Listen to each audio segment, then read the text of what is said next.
कि भारत के हर जाति मत मजहब के लोगों को, जो भारत का नागरिक है, उस हर वयस्क मतदाता को भारत के संविधान ने समान मताधिकार की शक्ति दी है। भारत का संविधान भारत के नागरिकों को संरक्षण भी प्रदान करता है, सम्मान भी प्राप्त करता है, समानता के भाव के साथ भी जोड़ता है और संविधान निर्माताओं की मूल भावनाओं का सम्मान करना भी सिखाता है। कि जिन लोगों ने भारत के संविधान का गला घोंटने का काम किया था, जनता ने उनको भी सबक सिखाने में कोई कोताही नहीं बरती है। भारत के संविधान की आत्मा के गले को घोंटने का काम कांग्रेस ने किया था। मैं सबसे पहले पूरे प्रदेश वासियों को संविधान दिवस की हृदय से बधाई देते हुए भारत के संविधान निर्माताओं, स्वाधीनता संग्राम सेनानियों को कोटि कोटि नमन करते हुए विनम्र श्रद्धांजलि अर्पित करता हूं। विशेष रूप से भारत के संविधान के वास्तुकार बाबा साहब डॉक्टर भीमराव अंबेडकर जी को, जिन्होंने भारत के संविधान को भारत के अनुरूप बना करके दुनिया के सबसे विस्तृत संविधान के माध्यम से आज ही के दिन 1949 में एक भारत श्रेष्ठ भारत की आधारशिला को पुख्ता कर दिया था। हम सब जानते हैं कि 15 अगस्त 1947 को देश आजाद होता है, लेकिन आजादी के पहले 1946 में भारत के स्वाधीनता संग्राम सेनानियों की मांग के अनुरूप कैबिनेट मिशन के सामने जब भारत ने अपना प्रतिवेदन रखा और हमारे स्वतंत्रता संग्राम सेनानियों ने अपना प्रतिवेदन रखा था, तो उन्होंने अपने देश के लिए एक स्वतंत्र संविधान सभा गठन करने की मांग की थी। 1946 में संविधान सभा के चुनाव और संविधान सभा के गठन के बाद पहली बैठक 9 दिसंबर को होती है और 11 दिसंबर 1946 को डॉक्टर राजेंद्र प्रसाद जी पहली बैठक की अध्यक्षता श्री सत्येंद्र नारायण सिन्हा जी ने की थी, जो संविधान सभा के सबसे वरिष्ठतम सदस्य थे। और उस सभा में डॉक्टर राजेंद्र प्रसाद जी को 11 दिसंबर 1946 को भारत के संविधान सभा के अध्यक्ष के रूप में उनका चयन होता है और फिर इसके बाद एक कार्यक्रम आगे बढ़ते हैं। फिर संविधान की जो 13 समितियां बनी थी, उनमें जो महत्वपूर्ण समिति थी ड्राफ्टिंग कमेटी, जिन्हें संविधान के वास्तुकार के रूप में भारत का संविधान कैसे होना है, कितनी धाराएं होंगी, कितने अनुच्छेद होंगे, क्या क्या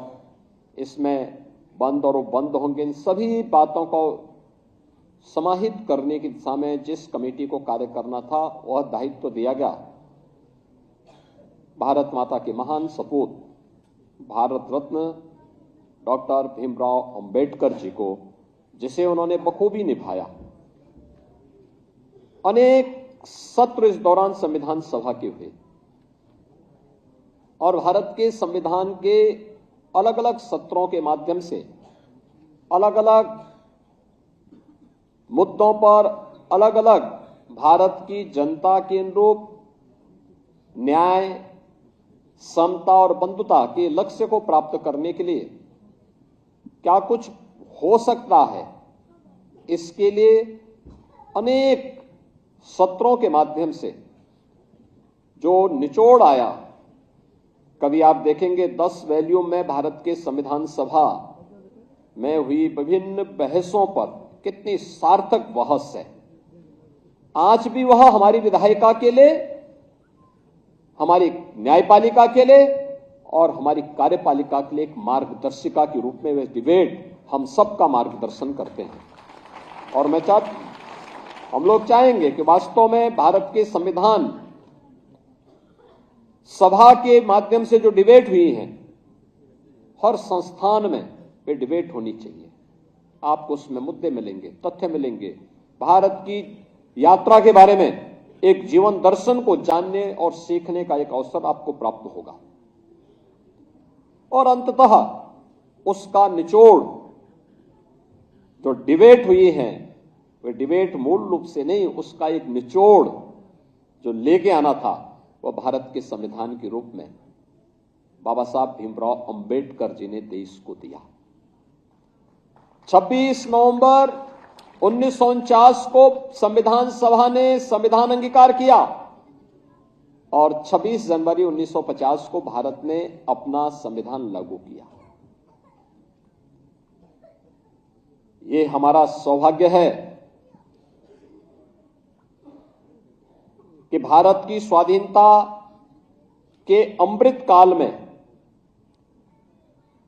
हम भारत के संविधान के अमृत महोत्सव वर्ष का शुभारंभ कर रहे हैं। और अमृत महोत्सव वर्ष भारत के संविधान की दृष्टि से अत्यंत महत्वपूर्ण वर्ष है। यहां पे केवल नागरिक अधिकार की ही बात नहीं होनी है, बल्कि प्रधानमंत्री से नरेंद्र मोदी जी जिनके प्रयास से, जिनके दूरदर्शिता के कारण आज हम संविधान सभा का दिवस के इस आयोजन के साथ सहभागी बन रहे हैं, जिसे उन्होंने आज से 10 वर्ष पहले पूरे देशवासियों को कहा था, जब उन्होंने बाबा साहब भीमराव अंबेडकर के भव्य स्मारक के बनाने के कार्यक्रम का शुभारंभ किया था। तब उन्होंने कहा था कि समय आ गया है जब हम भारत के संविधान दिवस को भी एक सार्वजनिक महत्व का दिवस मान करके इस आयोजन को पूरी भव्यता के साथ आयोजित करना सीखें। और फिर उन्होंने नोटिफिकेशन जारी करवाया और नोटिफिकेशन जारी करवाने के बाद 26 नवंबर 2015 से संविधान दिवस का एक कार्यक्रम इस भव्यता के साथ पूरे देश के अंदर आयोजित हो रहा है। यह हमारा सौभाग्य है कि उत्तर प्रदेश में विधानसभा और विधान परिषद में हम लोगों ने नागरिक कर्तव्यों को लेकर के इस पे एक डिबेट भी करवाई थी। लगातार इन मुद्दों पर चर्चाएं हुई। 2019 में हम लोगों ने इस मुद्दे पर विशेष सत्र आयोजित करके इस पर एक दिन का पूरा सत्र ही नागरिक कर्तव्यों को लेकर के उत्तर प्रदेश विधानसभा ने आयोजित किया। महत्वपूर्ण यह है कि भारत का संविधान हमें अधिकार देता है, और कितना बड़ी बात है कि भारत के हर जाति, मत, मजहब के लोगों को, जो भारत का नागरिक है, उस हर वयस्क मतदाता को भारत के संविधान ने समान मताधिकार की शक्ति दी है। याद करना, दुनिया के तमाम ऐसे देश हैं जो अपने आप को आधुनिक लोकतंत्र का जनक मानते हैं, उनके यहां जाति खेमे में बटे हुए लोग थे। वे उन्होंने अपने यहां भेदभाव किया था, उन्होंने अपने प्रत्येक नागरिक को वोटिंग का पावर नहीं दिया था। लेकिन भारत ने जब पहला आम चुनाव 1952 में होता है, तो हमारे इस महान संविधान के नाते भारत का हर वह नागरिक जो वयस्क मतदाता था, उसको मताधिकार का एक समान अधिकार प्राप्त हुआ था। ये भारत के संविधान की देन है और बाबा साहब भीमराव अंबेडकर की देन है। याद रखना, दुनिया के अंदर आधुनिक लोकतंत्र के जनक कहे जाने वाले उन तमाम देशों में महिलाओं को मताधिकार की यह शक्ति भारत से बाद में प्राप्त हुई। और अब तो भारत उससे भी आगे बढ़ चुका है जब प्रधानमंत्री मोदी जी ने नारी शक्ति वंदन अधिनियम पारित करके आने वाले समय में विधायिका में जाने वाला सदस्य 1/3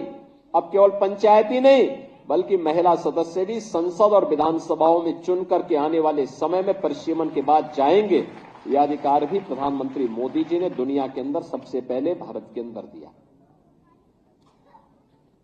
भारत का संविधान भारत के नागरिकों को संरक्षण भी प्रदान करता है, सम्मान भी प्राप्त करता है, समानता के भाव के साथ भी जोड़ता है और संविधान निर्माताओं की मूल भावनाओं का सम्मान करना भी सिखाता है। और इसीलिए न्याय,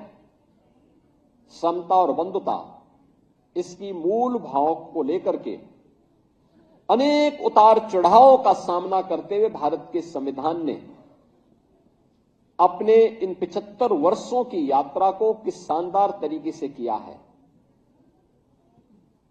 कि जिन लोगों ने भारत के संविधान का गला घोटने का काम किया था, जनता ने उनको भी सबक सिखाने में कोई कोताही नहीं बरती है। आपने देखा होगा किसी भी संविधान या किसी भी पवित्र कार्यक्रम की आत्मा उसका उद्देश्य होता है। भारत का जो मूल संविधान बाबा साहब भीमराव अंबेडकर ने जिसे 26 नवंबर 1949 को जिस संविधान को अंगीकार किया था, याद करना, उस संविधान में 2 शब्द नहीं थे, सेकुलर शब्द भी नहीं था और समाजवादी शब्द भी नहीं था, सोशलिस्ट शब्द भी नहीं था। कांग्रेस ने चोरी छिपे जब ये देश के नागरिक अधिकार निरस्त किए गए थे, इमरजेंसी थी,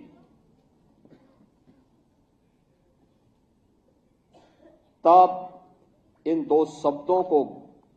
भारत के संविधान में डाल करके भारत के संविधान की आत्मा के गले को घोंटने का काम कांग्रेस ने किया था। और इसीलिए जो लोग देश की जनता को गुमराह करते हैं, उन लोगों को बताए जाने की आवश्यकता है कि देश के प्रति इनकी भाव क्या है।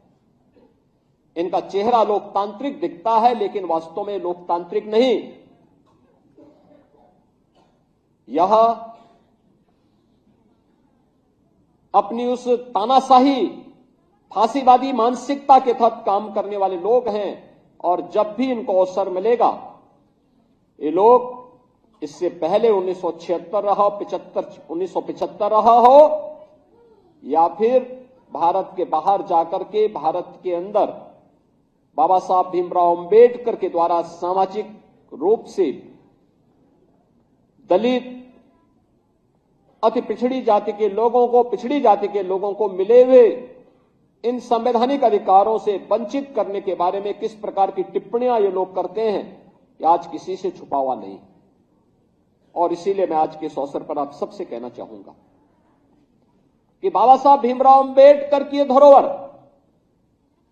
जो संपूर्ण भारत को, 140 करोड़ भारतवासियों को एकता के सूत्र में बांधता है, वह है भारत का संविधान।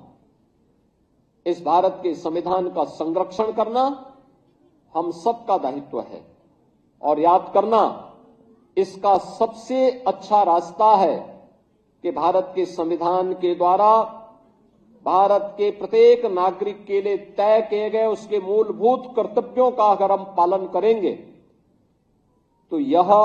बाबा साहब भीमराव अंबेडकर के प्रति, भारत के संविधान निर्माताओं के प्रति और भारत के महान स्वाधीनता संग्राम सेनानियों के प्रति हमारी सच्ची श्रद्धांजलि होगी। आज के इस अवसर पर एक बार फिर से मैं पूरे प्रदेशवासियों को संविधान दिवस की